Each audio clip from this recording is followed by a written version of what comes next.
જીવનમાં ડગલે ને પગલે આપણે કંઈ ને કંઈ વિઘ્ન આવતા હોય ને વિઘ્નના હિસાબે ક્યાંક ને ક્યાંક આપણે ડર અનુભવતા હોય.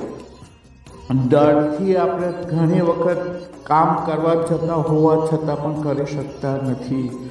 ક્યારેક બાહ્ય ડર હોય, ક્યારેક અંદરનો ડર હોય, ક્યારેક મનનો ડર હોય, અથવા તો આપણે કોઈ કાર્ય કરતા હોય એમાં ડર હોય, વિદ્યાર્થીને પરીક્ષાનો ડર હોય, વ્યાપાર કરતા હોય તેને વ્યાપારનો ડર હોય, નફા નુકસાનીનો ડર હોય. કોઈને કોઈ જગ્યાએ માણસને અંદર ને અંદર ક્યાંક ડર છે અને એ ડરને દૂર કરવા માટે માની શરણે, માના સાનિધ્યમાં આપણે ચાલ્યા જઈએ ને તો અવશ્ય તેમાં સફળતા પ્રાપ્ત થાય. આના માટે દુર્ગા સપ્તશતી આપેલા 2 મંત્ર કે જે તમારા તમામ ભયને દૂર કરે, આશંકાઓને દૂર કરશે અને તમને ભયમાંથી બહાર લઈ આવશે.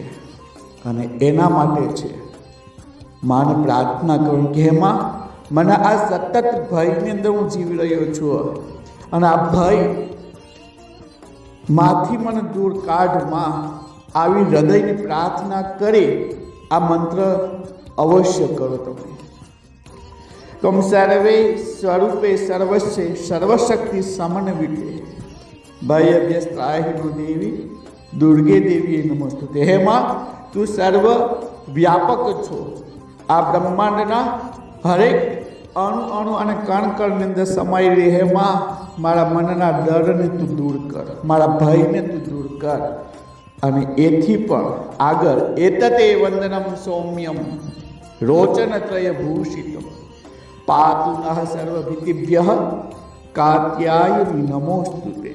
ભાવભક્તિ યુક્તથી તમે જો આ મંત્ર કરશો, વિશેષ માના શુભ દિવસોની અંદર જો તમે આ મંત્ર કરશો ને, માં તમારા ભયને, તમારા દુઃખને, તમારા સંકટને, તમારી સમસ્યાને માં દૂર કરશે.